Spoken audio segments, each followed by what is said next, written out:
Welcome to Dania's Corner, where tech always makes sense.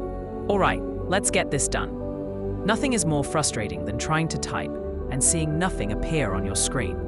Here's a quick guide to troubleshooting your keyboard and getting it working again. Start with the obvious. For a wired or wireless keyboard, first make sure the connection is secure.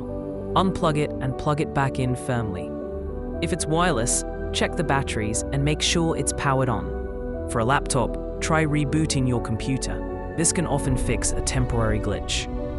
Clean your keyboard. Dust, crumbs, and other debris can get stuck under the keys and prevent them from working. For a laptop, use a can of compressed air to carefully blow out any debris.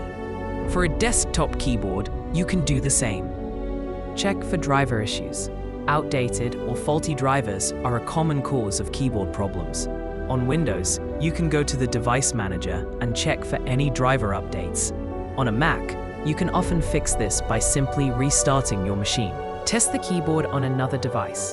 The best way to know if it's a hardware issue is to test your keyboard on another computer. If it works on the other device, the problem is with your computer, and you might need to run a system update or restore. If it still doesn't work, it's likely a hardware problem with the keyboard itself. By following these simple steps, you can often solve most keyboard problems on your own. If this video helped you, make sure to like it, subscribe to the channel, and hit that notification bell so you don't miss our next video. Thanks for tuning in to Dania's Corner, where tech always makes sense.